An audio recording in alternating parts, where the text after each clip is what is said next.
On va poursuivre sur ce marché de l'art. Avec vous, Alexis Mancel, vous êtes le cofondateur de l'Art dans la ville. Europe 1. Le talent de la France bouge. Vous êtes notre talent ce soir, Alexis. Vous avez 33 ans. Je reviens un petit peu sur votre parcours pour qu'on apprenne à mieux vous connaître. Vous avez fait des études de commerce. Vous avez rejoint un grand groupe industriel français, JC Decaux. Vous y êtes resté 10 ans. Exactement. Vous avez occupé là-bas plusieurs postes. Et c'est là-bas que vous avez été inspiré pour partir et vous lancer dans l'entrepreneuriat ? Tout à fait. C'est à cette occasion que je me suis dit qu'il y avait quelque chose un petit peu de plus à faire par rapport à ce que je faisais JC chez eux. Decaux, pour qu'on rappelle, c'est des panneaux publicitaires que l'on peut Exactement. observer dans les rues, dans les villes. Tout à fait, avec une dimension très servicielle, puisque grâce à l'abribus, c'est Jean-Claude Decaux qui a inventé le système abribus, eh bien, on pouvait donner gratuitement des abribus aux villes en échange d'une phase publicitaire à l'intérieur. Donc il y a ce côté service qui m'a toujours plu dans cette grande start-up qui est JC Decaux. Et qui m'a inspiré ensuite, moi, après 10 années de carrière chez eux, puisque j'ai voulu y mêler le monde de l'art au monde que j'avais entrepris chez JC Decaux, qui est celui du grand format, qui est en quelque sorte immanquable, puisque dès qu'on rentre dans une ville, on lève le nez et on voit des espaces des grands formats, souvent des publicitaires, parfois un peu trop criards, trop colorés, trop produits, etc. C'est justement pour ça que moi j'ai souhaité changer de direction et apporter une dimension artistique Une à ces dimension espaces. artistique, il faut dire que vous êtes un passionné d'art, vous aussi. J'aime beaucoup l'art, je ne le suis pas autant que mon associé. Alors voilà, parce que votre associé, c'est la start-up, l'entreprise que vous avez créée, c'est aussi une histoire d'amitié. Exactement. Donc une histoire de passion pour l'art, une histoire d'amitié avec Comme votre souvent. associé. Comme souvent, David. puisque David Hervé, je l'ai rencontré il y a de ça 20 ans. Moi, j'étais presque en couche-culotte dans une fonction de stagiaire. Et David Hervé, on s'est retrouvés 20 ans plus tard. Justement, on s'est revus, on a pris un café ensemble. Et lui, qui était passionné par l'art, et moi qui avais ce savoir-faire du grand format dans la ville, on s'est dit, mais pourquoi finalement ne pas créer une nouvelle offre qui réside dans la création d'œuvres d'art dans la ville à ciel ouvert. Donc c'est ce que vous avez fait, vous vous êtes lancé. L'Art dans la ville est né il y a 2 ans avec une aventure, avec le vrai lancement qui date de janvier 2023. Le reste, c'est à vous, vous allez nous le raconter, Alexis. L'Art dans la ville, c'est quoi ? Vous avez 1 minute. Merci Elisabeth. Écoutez, l'art dans la ville a été fondé sur un constat simple que tout le monde peut partager, celui de la quantité de chantiers dans la ville de Paris. Alors ces chantiers, ils sont indispensables puisque c'est une vieille ville qui a besoin de rénovation, mais souvent ces chantiers, ils sont pas très agréables à voir. Ils peuvent parfois mettre hostile avec des bâches qui se salissent, qui se déchirent à travers le temps. Et nous avons voulu répondre à cette problématique, qui je crois que c'est cher à cette émission, en installant sur ces dispositifs, sur ces échafaudages, de véritables œuvres d'art réalisées par de vrais artistes. Donc c'est un modèle gagnant-gagnant qui permet à la fois aux marques, puisque c'est elles qui vont financer nos dispositifs, qui sont des partenaires, les marques vont communiquer de manière plus vertueuse que celui de la publicité classique. Nous allons pouvoir embellir la ville, puisqu'on finance aussi une partie des travaux sur lesquels nous nous installons. On engage un dialogue très vertueux avec le public, puisque c'est un petit côté émotionnel aussi avec l'art. Et puis évidemment, c'est notre raison d'être, on met en valeur des jeunes artistes qui méritent d'être connus et qui sont aujourd'hui pas assez reconnus. Merci pour votre pitch, Alexis Mancel, cofondateur de l'Art dans la ville. Ça vous a inspiré autour de la table ? Benjamin, je vous sens conquis. Oui, c'est hyper joli. Alors je me demande, est-ce que ça ressemble au tableau que vous nous avez apporté, là, très coloré ? C'est ça que vous avez juste devant vous ? Exactement. Alors, Qu'est-ce que dans c'est ? toutes nos installations, on a très à cœur de créer beaucoup de choses autour. Et l'un de nos services, c'est de créer des lithographies, qui sont des éditions, des réalisations beau, qui sont les faites lithographies. par nos Très coloré. artistes. Et je pense notamment Il y à a cette Stéphane Aubert qui installation tient, peut-être les vendre. Oui, ça me donne des idées. Mise à prix. On l'entend plus là, il est en train de faire l'estimation. Donc vous avez Il ici a sorti sa calculette. une Non, je rigole. installation qui est sur la place de la Madeleine, qui a été réalisée par une jeune artiste très talentueuse qui s'appelle Oui, Léonard alors Rose. je vous invite à le mettre devant vous de manière à ce que la caméra Voilà. puisse filmer ces très belles Et lithographies. l'idée est très simple, c'est qu'il n'y a rien de pire pour un commerce d'apprendre que son commerce va être masqué par des échafaudages en pleine période de Noël.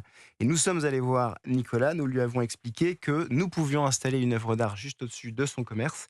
Et cette œuvre d'art, vous l'avez ici, c'est une commande sur mesure qui rappelle aussi une histoire qu'a écrit Nicolas en matière artistique depuis 2 siècles Je trouve que c'est et une qui a été superbe installée idée. sur 450 mètres Et carrés. puis de ça toile. attire l'œil Mais ça pour attire l'œil. pour le commerçant. Parce que c'est vrai que ces juste en dessous. échafaudages, on n'en peut plus. On recycle également Qui nous a toutes tout à les l'heure. œuvres d'art. Qu'est-ce que c'est que ça ? C'est un On sac peut, voilà. Ah, Il y a une d'accord. dimension écologique, puisqu'on imagine à chaque fois, à l'inverse d'une publicité qui parfois est souvent jetée, nous, on a vraiment à cœur de se servir de nos œuvres d'art pour en faire de l'upcycling, ce qu'on dit aujourd'hui, qui sont par exemple des productions de trousses, de sacs, de toute forme d'objets, de sorte qu'on réutilise l'œuvre d'art qu'on a installée. Et tout ça, en plus, ça donne du boulot aux artistes, puisque vous trouvez un artiste, vous lui proposez de travailler avec des marques pour réaliser une œuvre d'art sur un échafaudage.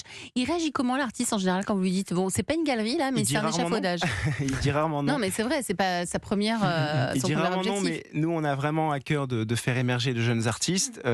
C'est pas toujours la demande de nos clients, qui parfois veulent des artistes un peu plus connus. Mais en l'occurrence, on travaille par exemple beaucoup avec les Beaux-Arts de Paris. On a une installation en ce moment même, j'invite tous les téléspectateurs à venir voir, qui est sur le ministère de la Culture, tous les auditeurs, sur le ministère de la Culture, un jeune artiste qui s'appelle Alexei Tchernikov, qui a installé une merveilleuse palissade sur le ministère de la Culture, rue Saint-Honoré. Et c'est vous qui choisissez les dessins ou pas? Alors la plupart du temps, oui, mais on peut aussi avoir des partenaires qui viennent avec un artiste, qui sont très fiers parce qu'ils ont en maison un artiste et qui veulent mettre en valeur sur les dispositifs. Là, par exemple, c'est une autre installation. Ah bah ça y est, voilà. C'est une autre installation. Non, je l'ai vu, je l'ai découvert ce week-end, Place d'Italie. Ouais. Et je suis sûre qu'en fait, vous avez tilté. Absolument. Je suis sûre. Oui. Parce que non, mais il a raison. On lève les yeux et là, on se retrouve face à du beau. En plus, il y avait un petit peu d'embouteillage, donc on a souvent. le temps. Il y en a beaucoup, donc on a le temps de lever la tête. Quel regard portez-vous sur cette belle start-up, Stéphane Aubert, la start-up L'Art dans la Ville? Forcément, ça me touche. Je trouve ça, ce que vous nous avez montré c'est hyper beau, franchement. Très beau. D'ailleurs, je vois que c'est une épreuve d'artiste là que vous aviez en main. Et ça, en tout cas, ça égaye la ville. Et au lieu effectivement d'avoir simplement une bâche, ça permet de faire peut-être sortir un peu l'art de nos salles et de nos musées, de l'avoir comme ça à ciel ouvert. À ciel. Pardon. Luc, attendez, je reprends parce que on m'a parlé dans le casque et je suis un peu. On va reprendre. Donc on reprend. Depuis le début, Alexis Mancel, vous avez réalisé 15 projets, c'est ça, depuis le lancement de l'entreprise? À peu près, c'est ça. Où? Et beaucoup à venir. Seulement Paris pour l'instant? Très Paris pour l'instant, parce qu'on a une nouvelle offre. Donc, pour convaincre, c'est pas simple, parce qu'il faut d'abord convaincre les entreprises qui sont nos partenaires de communiquer par le biais de l'art. Ça, c'est un métier qu'on essaie de développer, c'est de leur dire, écoutez, vous pouvez soit mettre un logo, soit mettre un gros produit, soit communiquer avec le médium artistique, avec un artiste. C'est pas facile, puisqu'elles n'ont pas cette habitude, en fait, de communiquer de cette manière. Mais on y arrive sur les 15 projets qu'on a réalisés. C'est bien 15 projets en à peine un. Vous avez dit que vous étiez lancé en janvier 2023 officiellement, donc ça prend bien. On est très contents. C'est du très très bon travail. La France bouge. Si vous êtes ici parmi nous, c'est parce que la France bouge. Ce sont des conseils. C'est une main tendue vers les entrepreneurs, et c'est le moment des conseils du coach. Europe 1. Le réseau La France bouge. Ça va, Luc? Oui. Ça vous a inspiré, l'art dans la ville? Ouais. Moi, j'ai vu qu'il y a plusieurs points positifs que vous avez évoqués, mais il y en a au moins 3. Un, ça contribue, vous aidez aussi, je mets en avant un petit peu l'aspect économique, vous participez aux frais de rénovation de l'enseigne, donc ça, c'est utile. Bon, le côté artistique, je crois que vous travaillez avec plus de 350 artistes, donc c'est la mise en avant de l'art. Et il y a une troisième chose qui est très intéressante. Vous parlez de l'exemple de Nicolas et vous m'avez confié que généralement quand on a un échafaudage devant sa boutique, c'est la catastrophe au niveau des ventes. On a plus d'entrée. On a moins 20% ou moins 25%. Et là, en mettant cette œuvre d'art devant, vous avez boosté les ventes du caviste qui ont fait 15% alors que normalement ils s'attendaient à moins 25%. Et ça, c'est un vrai argument. C'est vraiment... très vertueux tout ce que vous faites. Et il n'y a rien de pire en fait. Surtout qu'en général, les commerces qui sont en rez-de-chaussée d'immeubles sont toujours les derniers à qui on apprend qu'il va y avoir un ravalement. Donc ça se fait sous forme d'une semaine, et une semaine plus tard, ils sont dans le noir. Donc nous, ce qu'on explique, c'est que, alors effectivement, il y a un petit peu de sous à dépenser, mais c'est des sous qui sont très vite rentabilisés, puisque en fait, une installation comme celle de Nicolas a permis au magasin de sauver son Noël, et en plus combien de ça coûtait? C'est une installation qui coûte entre 70 et 120 000 euros. Et Ouais, quand quand vous on dites comprend que tout. vous les aidez aussi à payer les travaux, c'est ça? Pourquoi? Tout à fait. Mais de Alors, quelle manière? dans le modèle qui est extrêmement vertueux, il y a une partie qui vient, donc notre partenaire qui est la marque va financer notre projet et dans ce financement, on va venir contribuer aux travaux de rénovation. Mmh. Alors pas à la totalité puisque faut aussi qu'on soit attractif au niveau de nos prix, mais on va venir contribuer à hauteur de 10, 20, 30% des travaux, ce qui n'est pas négligeable pour des copropriétaires. Donc j'invite les C'est un très bon copropriétés modèle économique auditeurs en plus, hein. Oui. si ils ont des travaux à venir, de nous solliciter parce qu'on pourrait être intéressé par leur immeuble C'est pour que pour installer des œuvres d'art. des magasins, on peut pas venir chez moi par exemple. Ah, on peut le faire Ah, chez on vous. peut le faire chez les On peut le faire chez particuliers. vous, oui, oui. D'accord. Tout à fait. Allez, vous avez des besoins, c'est aussi pour ça que vous êtes dans la France Bouge, vous avez besoin de nouer de plus de partenariats avec les marques, vous avez aussi besoin de devenir rentable, parce que je l'ai dit depuis le début, c'est avec vos fonds propres, donc vous avez besoin de lever des fonds, vous avez besoin de combien? Aujourd'hui, on n'a pas déterminé exactement Ah bah, il de faudrait. montant. Nous sommes une agence, donc on a la chance de ne pas avoir trop d'investissement. On n'a pas de machine, on n'a pas de logiciel particulier, mais par contre, on a voilà l'investissement du. Donc il de vous toutes faudrait les petites combien, une startups, fourchette? Je dirais 100 000 euros pour l'instant. Alors, Pour un chiffre d'affaires de combien? Vous avez fait On à ne peu sait, près. pour l'instant, on ne sait pas encore. C'est notre première année. On espérait Il faire. faut compter, jeune Eh homme. oui, on espérait faire. On a fait une quinzaine de projets, mais pour l'instant, ils étaient très peu rentables puisque justement, on a voulu créer l'offre. alors, pour devenir rentable, comment allez-vous faire? Les réponses avec Luc Le Sénécal, juste après une petite pause musicale. Europe 1, la France bouge. Elisabeth Assayag. Si vous nous rejoignez, la France bouge, ce service de l'entrepreneuriat, ça se passe du lundi au jeudi de 20h à 21h et elle bouge cette France, on le voit à chaque instant. Ce soir, elle bouge dans l'art, elle bouge dans les ventes aux enchères. On en parle avec Stéphane Aubert, commissaire-priseur, directeur du département inventaire et collection d'Arcurial. On en parle avec notre coach de ce soir, Luc Le Sénécal, qui est le président des Tricots Saint-James, qui s'y connaît en start-up, qui s'y connaît en entreprise, en finance, et avec notre pépite de ce soir, Alexis Mancel, cofondateur de l'art dans la ville. L'art dans la ville, donc, c'est des projets artistiques qui nous permettent de couvrir, vous savez, les grandes bâches qu'on peut apercevoir dans nos rues, dans nos quartiers. Il y a beaucoup de travaux, Paris, notamment dans les grandes villes comme Paris. Vous mettez de l'art à la place de ces bâches. C'est aussi une façon d'apporter de l'art à des gens qui n'ont pas cette culture. Exactement. Nous, on a eu la chance avec mon associé d'être traînés peut-être parfois à contre-cœur dans les musées par nos parents, mais c'est pas le cas de tout le monde et c'est ce qu'on regrette. Et même parfois, beaucoup de gens disent que quand ils vont rentrer dans un musée, on se fait mal voir ou on va les dévisager. Nous, l'idée, c'est vraiment de pouvoir installer dans la ville un musée à ciel ouvert et qu'à chaque fois, on ait aussi une partie explicative puisque l'art est pas facilement appropriable par tous. Et sur tous nos projets, on a aussi à cœur d'avoir ce petit cartel pédagogique qui va expliquer dans quelle dimension a été créée l'œuvre. Ça peut se faire par un QR code, par exemple, qu'on scanne et sur lequel on voit, par exemple, l'artiste en train de réaliser son œuvre, réaliser une interview pour expliquer son œuvre d'art, etc. Donc à chaque fois, c'est vraiment important de pouvoir expliquer la démarche derrière. Alors, vous avez des besoins, vous souhaitez devenir plus rentable, vous souhaitez lever des fonds. Luc Le Sénécal, vous êtes là pour ça ce soir, c'est pour nous donner des conseils, des précieux conseils, Alexis Mancel. Alors, quels sont vos conseils? Alors, 3 conseils. Si vous voulez lever des fonds, faites votre business plan. Ça me paraît fondamental. Votre projet est très porteur, donc vous n'aurez aucune difficulté, mais la première question qu'on va vous déposer, va vous poser, quel est votre business plan sur les 3 ans? Chiffre d'affaires, etc., seuil de rentabilité. Voilà.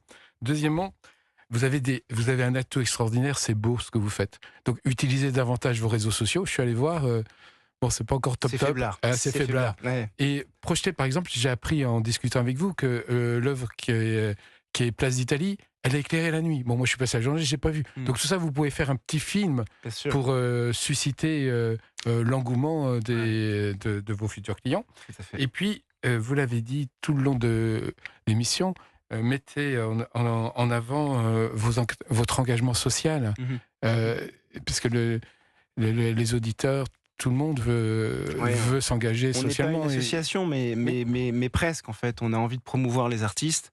Et alors, il y a une manière de le faire, c'est de créer une société à mission par le biais du ministère de l'économie. Trop tôt. C'est peut-être un Pourquoi petit peu trop tôt, communiqué. Luc? Pourquoi trop tôt? Parce que Il va trop loin déjà? Oui, déjà. Donc, step by step. Step by step. Le business plan, la levée de fonds, la communication. Et vous avez tellement pour peu de moyens, de faire des petites vidéos, vous avez une œuvre d'art, de communiquer sur les réseaux sociaux. Et après, vous ferez l'entreprise à mission. C'est déjà, il faut atteindre un certain stade. Complètement raison. Ah bah voilà, il vous a convaincu. Mais l'écueil, effectivement, d'un petit chef d'entreprise, c'est qu'il doit tout faire.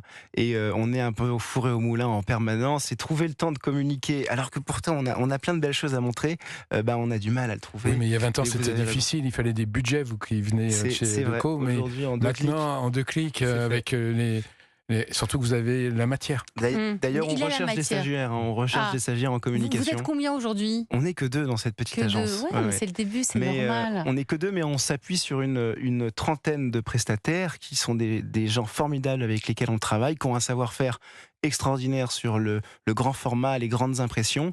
Et tout ce monde, ça rassemble une centaine de personnes autour de nous quand même. Mais prenez un prestataire pour la communication. Il cherche une stagiaire, justement. Très bonne remarque. Autre conseil pour répondre aux besoins de la start-up, Luc, je crois que vous pensez qu'il faut qu'il diffuse des vidéos, plus de réel, plus de matière, comme pour qu'on puisse se rendre compte de ce qu'il fait. Il y a de la matière. Donc pour se rendre compte, moi j'étais un petit peu... je pense que du bien de votre idée, c'est génial, absolument génial. Mais j'étais un peu frustré en allant sur vos réseaux sociaux, et je ne suis pas non plus le spécialiste, mais en allant sur le site internet, j'avais envie d'en voir plus, de raconter l'histoire. Vous pouvez faire des petits films d'1 minute qui part du final jusqu'à comment c'était fait la rencontre avec l'artiste. C'est important. C'est une très bonne remarque. Et moi, je viserais encore plus haut. Moi, je dirais sur la Tour Eiffel, parce qu'elle est en permanence en travaux. Il y a toujours une branche. Mais c'est faisable. Je crois qu'il doit y avoir des dérogations à demander. Ça va être très compliqué. De manière légale ou illégale? C'est ça. J'ai vu qu'il y avait un parachutiste qui avait sauté de la Tour Eiffel. On pourrait développer une toile. Vous n'êtes pas en train de grignoter petit à petit les parts de marché des grandes maisons de luxe? L'autre jour, je suis passée devant l'église de la Madeleine, par exemple. Il y a une grande bâche. Non, pardon. L'autre jour, je suis passée devant l'Opéra Garnier. Et c'est une immense bâche, je me souviens même plus de la marque, où on voit plus du tout la façade de l'opéra. C'est une bâche publicitaire qui, je pense, accompagne la rénovation. C'est du mécénat, j'imagine. C'était mon ancien métier. C'était votre ancien métier. Tout à fait. Vous n'êtes pas en train de grignoter des parts de marché de ces grands monuments, de ce patrimoine? On est infime par rapport, on est miniature. Mais il faut viser haut, donc c'est pas grave. Et en plus, c'est pas du tout le même message. Quand une publicité se concentre souvent sur un produit, un logo, nous, on va être sur plutôt des valeurs, sur une identité de marque. C'est des choses qu'on montre généralement pas dans la publicité. Donc quand je parle de valeurs, c'est par exemple une entreprise qui veut montrer qu'elle fait beaucoup de choses en matière écologique, ou sur la diversité, ou une entreprise qui fait des véhicules rapides, et il faut parler de la vitesse. On a des artistes qui font de la vitesse, par exemple. Et en fait, dès qu'on va avoir ce brief qu'on capte auprès de nos marques partenaires, on va pouvoir leur trouver des artistes qui vont raconter une histoire en lien avec ce qu'elle a envie de dire. Communiquer, dites-le.